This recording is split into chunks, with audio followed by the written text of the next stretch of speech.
बिस्मिल्लाहिर्रहमानिर्रहीम। अस्सलामुअलैकुम। होपलेस मेडिकोज़ में आप सबको खुशामदीद। उम्मीद करता हूँ आप सब खैरियत से होंगे। आज का हमारा लेक्चर डायरेक्ट एक्टिंग एड्रेनोसेप्टर्स पे एड्रेनोसेप्टर एगनिस्ट पे हमने कल इनडायरेक्ट एक्टिंग और उसके साथ जो है ना वो डायरेक्ट एक्टिंग में सिर्फ अल्फ़ा L1 और अल्फ़ा 2 एगनिस्ट की बात की थी। आज हम बीटा एगनिस्ट की बात करेंगे और मिक्स एगनिस्ट की बात करेंगे।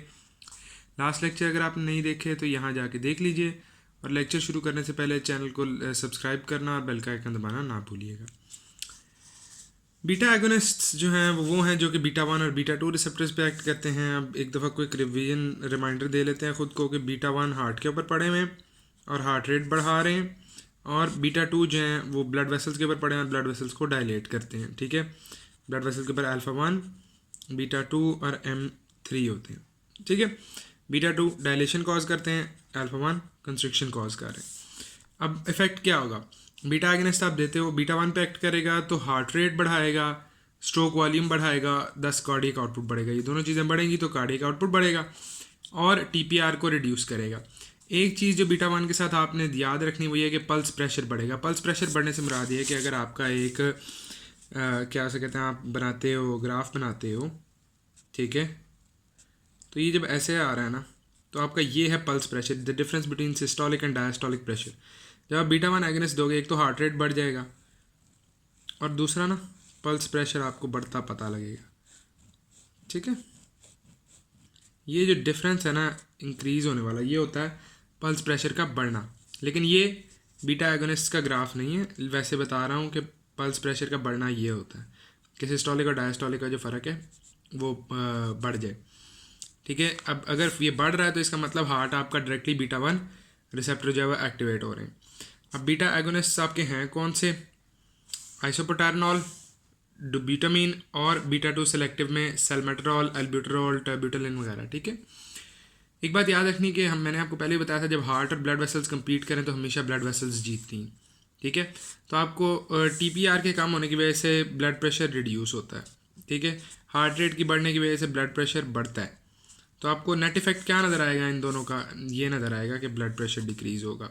ठीक है, आइसोप्रोटेरनॉल जो है इसकी एक्टिविटी बीटा 1 और बीटा 2 सेम है। इसके साथ एक दूसरा ड्रग है मेटाप्रोटेरनॉल जो है ना, जो कि सिर्फ बीटा 2 पे एक्ट करता है। तो मैं ये इसको ऐसे याद रखता हूँ कि आइसोप्रोटेरनॉल, आइसो मीन्स सेम, तो बीटा 1 और बीटा 2 पे सेम है और दूसरा जो है वो सिर्फ बीटा 2 पे एक्ट कर रहा है। अच्छा, अब आइसोप्रोटेरनॉल को ना हम यूज़ करते हैं ब्रोंकोस्पैज्म में, हार्ट ब्लॉक में और ब्रेडिकार्डियाज में। देखो कि समझ आती है नहीं। ब्रोंकोस्पैज्म में हम क्यों यूज़ करेंगे? बीटा 2 जो है लंग्स के ऊपर जब एक्ट करते हैं, बीटा 2 पे जाके जब आइसोप्रोटेरनॉल लगेगा तो लंग्स में कराएगा ब्रोंको डायलेशन, तो ब्रोंकोस्पैज्म ट्रीट हो जाएगा। दूसरी तरफ हार्ट ब्लॉक में हार्ट चल नहीं रहा, बीटा 1 पे जाके एक्ट करेगा, हार्ट को स्टिमुलेट करेगा, हार्ट चल पड़ेगा। ब्रेडिकार्डिया में हार्ट स्लो चल रहा है, अगेन बीटा 1 को स्टिमुलेट करेगा, हार्ट चल पड़ेगा। ठीक है, साइड इफेक्ट्स क्या होंगे? फ्लशिंग होगी। फ्लशिंग क्यों होगी जी? देखो, ब्लड वेसल्स हैं आपकी स्किन की ब्लड वेसल्स को जब बीटा 2 जाके एक्ट करेंगे तो उनको डायलेट कर देंगे। डायलेट करने की वजह से उनके अंदर ब्लड ज़्यादा जाएगा, जिसकी वजह से आपको एक फ्लशिंग रिएक्शन आएगा, रेड कलर होगा स्किन का। एंजाइना क्यों हो सकता है? एंजाइना होता है हार्ट पेन ना, एंजाइना पेक्टोरस हार्ट पेन है ना। तो अब ये पेन आपको होती है जब हार्ट ओवर एक्सर्शन कर रहा होता है। वही कि हार्ट रेट जब एक्सेसिवली बढ़ेगा तो उसकी वजह से एंजाइना हो सकता है। ठीक है, और एरिथमियाज क्यों होंगे? देखो, जब आपका हार्ट तेज़ भागना शुरू करता है ना, जब भी कोई बंदा बगैर देखे तेज़ भाग रहा होता है तो लड़खड़ाने का चांस ज़्यादा होता है। ठीक है, लड़खड़ा के गिरने का या ठुड्डा लगने का चांस ज़्यादा होता है। इसी तरह जब हार्ट रेट बढ़ता है ना तो एरिथमियाज का चांस बढ़ जाता है। ठीक है, तो ये तीन चीज़ें भी समझ आ गई। अब इसके साथ ना हमने एक चीज़ जो देखनी है वो थोड़े से एक साइड नोट के तौर पे रख लो कि फ्लशिंग कॉज करने वाले कौन कौन से होते हैं ड्रग्स। एक तो वेजोडाइलेटर्स होते हैं, जैसे कि आपका ये जो है आइसोप्रोटेरनॉल है, बीटा 2 एगनिस्ट है ना, तो वेजोडाइलेशन कॉज करेगा। ये हो गए। इसके अलावा नायसिन जो है, नायसिन कॉज करता है। नायसिन ना प्रोस्टाग्लैंडिन्स रिलीज़ करवाता है, इसकी वजह से जो है ना फ्लशिंग होती है। तो हम अगर नायसिन से पहले एस्पिरिन दे देना, एस्पिरिन प्रोस्टाग्लैंडिन की रिलीज़ को रोक देता है। एस्पिरिन प्रोस्टाग्लैंडिन की रिलीज़ को रोक देता है, जिसकी वजह से ये फ्लशिंग नहीं आती। दूसरा आपके हिस्टामिन के रिलीजर्स हैं, वैंकोमाइसिन, मॉर्फिन, एम्फोटेरिसिन भी। याद करो कि वैंकोमाइसिन जो है ना, अगर आपको नहीं पता तो वैंकोमाइसिन का जो रिएक्शन है ना उसको हम कहते हैं रेड मैन सिंड्रोम। वैंकोमाइसिन का अगर किसी को रिएक्शन आए ना तो उसे कहते हैं रेड मैन सिंड्रोम, और उसमें लिटरली ये होता है कि बंदा ना रेड हुआ होता है फुल टाइम। वो इसीलिए है कि वैंकोमाइसिन ना हिस्टामिन रिलीज कॉज करा रहा है, जिसकी वजह से जो है ना बंदे की स्किन रेड हुई भी है।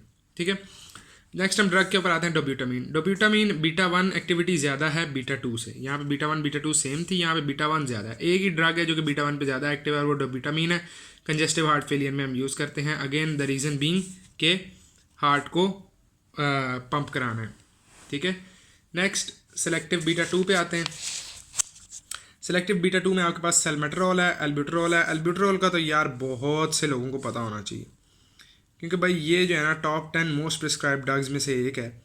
और एल्ब्यूटरॉल हम देते हैं जो इन्हेलर के तौर पे, एस्थमा के पेशेंट्स को देते हैं ना इन्हेलर के तौर पे एल्ब्यूटरॉल, ये वाला एल्ब्यूटरॉल है।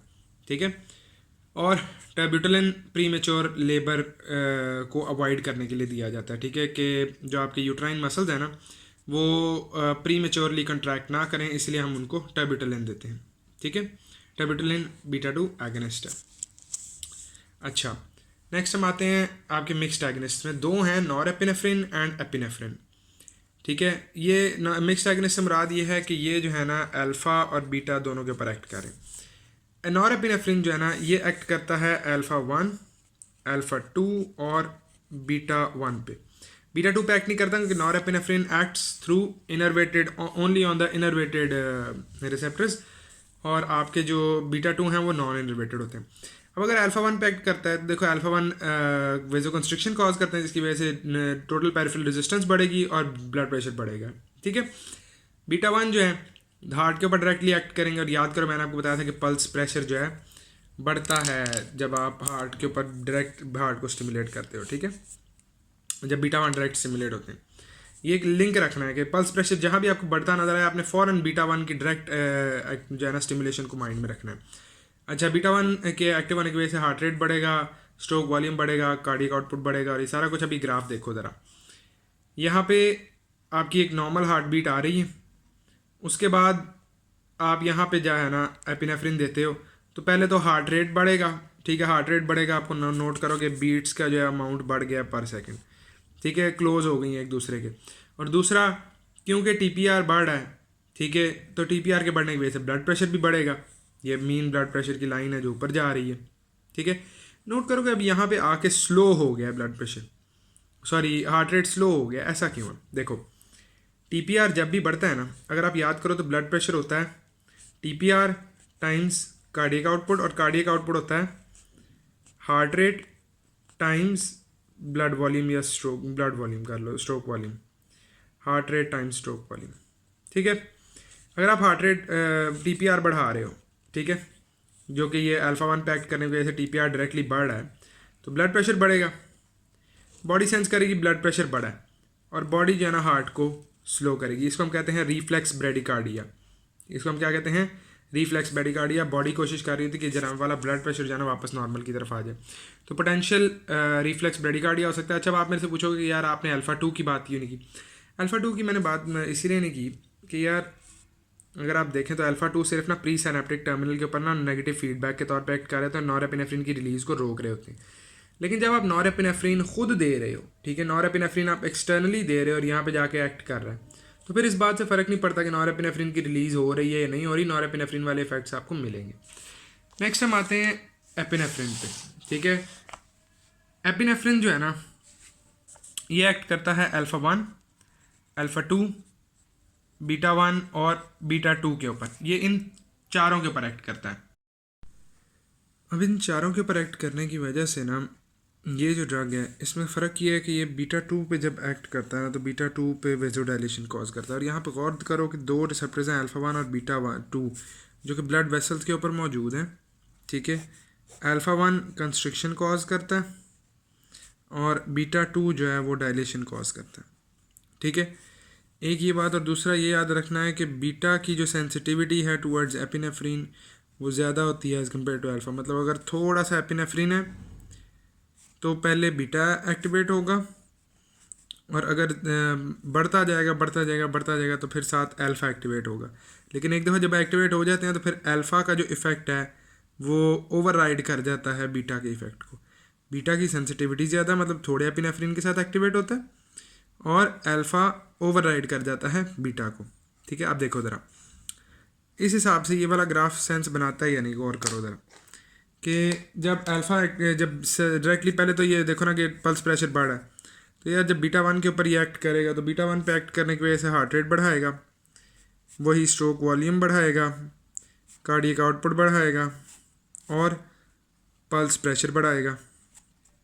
ठीक है, इसके बाद जब ये बीटा जब लो डोज है तो अल्फ़ा पे नहीं एक्ट करेगा, सिर्फ बीटा पे एक्ट करेगा। ठीक है, हार्ट रेट बढ़ाने की वजह से क्या होगा, स्ट्रोक वॉल्यूम बढ़ाने की वजह से आपका ब्लड प्रेशर ऊपर जा रहा है, लेकिन ऑन द अदर हैंड जो आपकी ब्लड वेसल्स हैं उन पे ये बीटा टू पे एक्ट करेगा, वेजो डायलेशन कॉज कराएगा और टीपीआर कम हो जाएगा। ठीक है, जब टीपीआर कम होगा तो ब्लड प्रेशर भी कम हो जाएगा। अब आप यहाँ नोट करो कि सिस्टोलिक डायस्टोलिक का फ़र्क बढ़ गया, इसका मतलब स्ट्रोक वॉल्यूम बढ़ गया, बीटा वन की एक्टिविटी शो हो रही, लेकिन जो आपका मीन ब्लड प्रेशर है कम हो गया। ठीक है, ये था आपका लो डोज एपी। ये क्या था, लो डोज एपी। अब जैसे जैसे हम एपी की डोज बढ़ाते जाते हैं ना, तो फिर अल्फ़ा वन भी साथ साथ एक्टिवेट होने लग पड़ते हैं। इसीलिए जो मीडियम डोज एपी है ना, उसका इतना ज़्यादा कोई इफेक्ट नहीं है। बस ये है कि यार आपका जो है ना, क्या उसे कहते हैं, स्ट्रोक वॉल्यूम बढ़ जाता है जब ये बीटा वन एक्टिवेट होते हैं ना। बीटा वन के एक्टिवेट होने की वजह से वही हार्ट रेट बढ़ेगा, हार्ट रेट बढ़ने के अलावा स्ट्रोक वॉल्यूम बढ़ जाएगा। ठीक है, कार्डियक आउटपुट बढ़ेगी, पल्स प्रेशर बढ़ेगा, वही जो सारी बातें हम अभी तक करते आए हैं बार बार। और इसके अलावा जब बीटा टू एक्टिवेट होंगे तो टीपीआर डिक्रीज़ होगा, साथ ही साथ जब अल्फ़ा वन एक्टिवेट होंगे तो टीपीआर बढ़ेगा। ये वाला ब्लड प्रेशर को रिड्यूस करेगा, ये वाला ब्लड प्रेशर को बढ़ाएगा। तो मीन इफेक्ट जो है ना वो मीडियम डोज एपी में हमें क्या मिलता है, यार ब्लड प्रेशर रिलेटिवली नॉर्मल ही रहता है, सीधा सीधा। ठीक है, ये आपके पास था medium dose AP, medium dose AP. ठीक है, लास्टली हम आते हैं आपके हाई डोज एपी पे। ठीक है, ये है हाई डोज एपी। नोट करो कि ये वाला ग्राफ और ये जो हमने यहाँ बनाया था एपिनेफ्रिन नॉर एपिनेफ्रिन के लिए, ये रिलेटिवली एक जैसे हैं। तो याद रखना कि हाई डोज एपी के इफ़ेक्ट्स नॉर एपी की जैसे होते हैं। क्यों होंगे नॉर एपी के जैसे, जब ये एक्टिवेट करेगा अल्फ़ा वन को तो टीपीआर बढ़ेगा, और टीपीआर के बढ़ने की वजह से ब्लड प्रेशर बढ़ेगा। ठीक है, ये आपको मीन ब्लड प्रेशर ऊपर जाता नज़र आ रहा है। ठीक है, ऑन द अदर हैंड जब आपके पास अब ये टीपीआर जब बड़ा, टीपीआर के बढ़ने की वजह से ये आपको रिफ्लेक्स ब्रैडिकार्डिया यहाँ पे शो हो रहा है, रिफ्लेक्स शो होगा जिसमें हार्ट रेट रिड्यूस हो जाएगा। ऑन द अदर हैंड जब बीटा वन डायरेक्ट एक्टिवेट होंगे तो बीटा वन के एक्टिवेट होने की वजह वही सारी बात के हार्ट रेट बढ़ेगा। इनिशियली ये छोटे सेगमेंट के अंदर बढ़ा है। ठीक है, स्ट्रोक वॉल्यूम बढ़ेगा, कार्डियक आउटपुट बढ़ेगा, पल्स प्रेशर बढ़ेगा। ठीक है, और बीटा टू के एक्टिवेट होने की वजह से टीपीआर कम होगा, लेकिन क्योंकि अल्फ़ा वन और बीटा टू दोनों साथ ही एक्टिवेटेड हैं और अल्फ़ा वन की एक्टिवेशन ज़्यादा है तो अल्फ़ा वन ओवरराइड कर देगा बीटा टू को, तो बीटा टू के इफेक्ट्स कैंसिल आउट हो जाएंगे। ठीक है, अच्छा अब जो है ना हमने अल्फ़ा और बीटा के इफेक्ट कर लिए हैं। बीटा टू स्पेसिफिक कुछ इफेक्ट्स हैं जो कि ना हमने देखे हैं। स्मूथ मसल्स के ऊपर ना एक्ट करता है, बीटा टू रिसेप्टर होते हैं और ब्रोंक्यूल्स के ऊपर एक्ट करके ब्रोंको डायलेशन कॉज कराते हैं। ब्लड वेसल के ऊपर एक्ट करके वही ब्लड वेसल्स को डायलेट कराएंगे। यूट्रस के ऊपर एक्ट करके यूट्रस के मसल्स को रिलैक्स कराएंगे।